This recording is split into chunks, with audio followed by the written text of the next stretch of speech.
શ્રી ગણેશાય નમઃ. જય શ્રી કૃષ્ણ. આજે આપણે અધિક માસ ક્યારે છે તે જાણીશું. અધિક માસ શ્રી હરિનારાયણને સમર્પિત છે. સ્વયં ભગવાને તેને પોતાનું નામ પુરુષોત્તમ માસ આપેલું છે.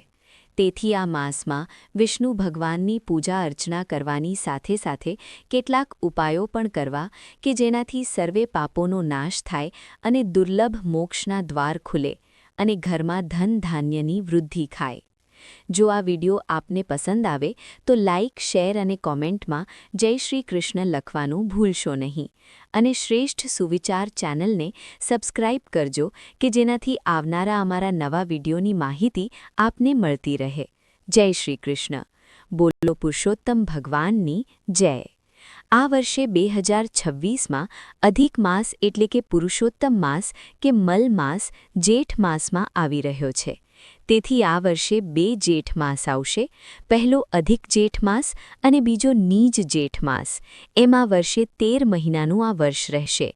તો 2026માં અધિક માસનો પ્રારંભ તારીખ 17 મે રવિવારના દિવસથી થઈ રહ્યો છે અને તારીખ 15 જૂન સોમવારના દિવસે અધિક માસ પૂર્ણ થશે. સર્વે પાપોનો નાશ કરનારો અને દુર્લભ મોક્ષને પ્રદાન કરનારો આ અતિ ઉત્તમ માસ છે. તો ચાલો હવે આપણે જાણીએ કે આ માસમાં કયા પવિત્ર 5 કાર્યો કરવા કે જેનાથી શ્રી હરિ લક્ષ્મી નારાયણની કૃપા પ્રાપ્ત થાય અને જીવનમાં આવતી મુશ્કેલીઓ, કષ્ટ, બાધાઓ દૂર થાય. પહેલું છે અધિક માસ શ્રી હરિ વિષ્ણુ ભગવાનનો માસ છે. તેથી આ મહિનામાં ભગવાન વિષ્ણુની પૂજા આરાધના કરવી. ઓમ નમો ભગવતે વાસુદેવાય કે ઓમ નમો નારાયણાય મંત્રનો જાપ કરવો કે માળા કરવી. ભગવાન શ્રી રામ, શ્રી કૃષ્ણની કથા વાર્તા સાંભળવી કે વાંચવી. શ્રીમદ ભાગવતના પાઠ કરવા, તેમાં ભગવાન વિષ્ણુના અવતારોની કથા સાંભળવી. નૃસિંહ અવતાર, વારાહ અવતાર, મોહિની અવતાર, ભગવાન વિષ્ણુના આ અવતારોની સાથે જોડાયેલી કથા વાંચવી કે સાંભળવી અતિ પુણ્ય ફળ આપનારી છે. શક્ય હોય તો ગીતાજીના 14મા અધ્યાયનો રોજ પાઠ વાંચવો કે સાંભળવો, જેનાથી મોક્ષના દ્વાર ખુલે છે અને જીવનમાં આવતી સમસ્યાઓ દૂર થાય છે. પ્રભુનું નામ સ્મરણ કરવું, મંત્ર જાપ કરવો, ભજન કીર્તન સત્સંગ કરવા, જેનાથી લક્ષ્મીનારાયણની કૃપા પ્રાપ્ત થાય છે. બીજું કે દરરોજ સવાર સાંજ પીપળાના વૃક્ષનું પૂજન કરવું, કેમ કે પીપળાના વૃક્ષના પૂજનમાં ભગવાન શ્રી હરિ વિષ્ણુનો વાસ હોય છે. તેથી પીપળા પૂજન કરવું અત્યંત ફળદાયી છે. અધિક માસમાં સવારે વહેલા ઉઠી પીપળાના વૃક્ષને શુદ્ધ જળનો લોટો ભરી તેમાં થોડું દૂધ અને ફૂલ ઉમેરી જળ ચઢાવવું અને તેની પરિક્રમા કરવી. ઓમ નમો ભગવતે વાસુદેવાય મંત્રનો જાપ કરતા કરતા પીપળાના વૃક્ષની 7 કે 108 પરિક્રમા કરવી. ત્યારબાદ શુદ્ધ ઘીનો દીવો કરવો. અધિક માસમાં પીપળાનો સ્પર્શ કરવો અતિ શ્રેષ્ઠ ગણાય છે. અધિક માસમાં પીપળાના વૃક્ષને કાપવું કે કોઈ નુકસાન પહોંચાડવું તે મહાપાપ ગણાય છે. અધિક માસમાં દરરોજ પીપળાના વૃક્ષનું પૂજન કરવાથી જીવનમાં આવતા દુઃખ મુશ્કેલોનો અંત આવે છે અને ઘરમાં સુખ, સમૃદ્ધિ અને સૌભાગ્ય આવે છે. ત્રીજું, અધિક માસમાં વિષ્ણુ ભગવાનની પૂજા અર્ચનાની સાથે સાથે રોજ વિષ્ણુ સહસ્ત્ર નામાવલીના પાઠ કરવા અને તુલસીજીનું પણ પૂજન કરવું પુણ્યશાળી માનવામાં આવે છે. રોજ જળમાં દૂધ ઉમેરીને તુલસીજીને અર્પણ કરવું. આમ કરવાથી ઘરમાં સુખ વૈભવ આવે છે. આર્થિક તણાવ દૂર થાય છે, કેમ કે ભગવાન વિષ્ણુને તુલસીજી અતિ પ્રિય છે.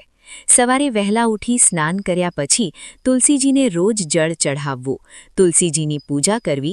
ત્યારબાદ ઓમ નમો ભગવતે વાસુદેવાય મંત્રનો જાપ કરવો અને ઘીનો દીવો પ્રગટાવવો.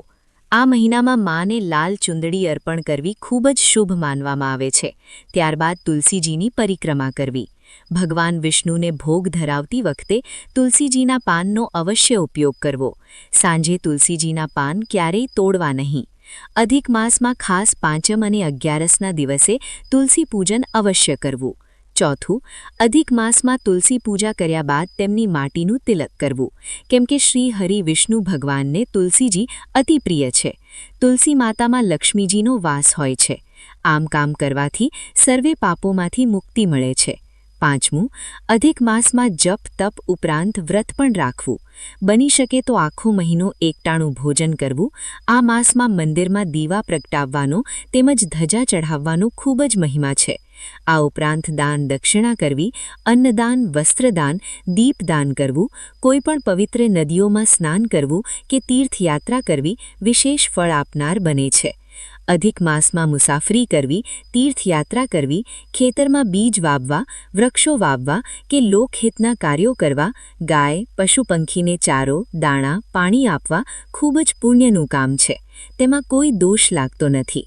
તો આ પવિત્ર અને પુણ્યશાળી પુરુષોત્તમ માસમાં ભવોભવનું ભાથું બાંધીને જન્મ મૃત્યુને સાર્થક કરવાનો આ માસ છે. તો આ માસમાં શ્રી હરિનારાયણની ભક્તિ કરી તેને પ્રસન્ન કરીને મનોવાંછિત ફળની પ્રાપ્તિ કરાવનારો આ માસ છે. પ્રભુ તો ભાવના ભૂખ્યા છે.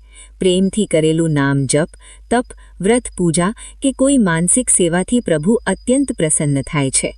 શ્રી હરિનારાયણ તો ભક્તવત્સલ ભગવાન છે, દયાળુ છે, કૃપાનિધાન છે, પરમ કૃપાળુ છે. તો આ પુરુષોત્તમ માસની સર્વે ભક્તોને ખૂબ ખૂબ શુભકામના. આશા છે કે અમારો આ વિડિયો આપને જરૂર પસંદ આવશે. તો બોલો પુરુષોત્તમ ભગવાનની જય. જય શ્રી કૃષ્ણ. શ્રી કૃષ્ણ ગોવિંદ હરે મુરારી, હે નાથ નારાયણ વાસુદેવા. હરે રામ રામ રામ હરે હરે.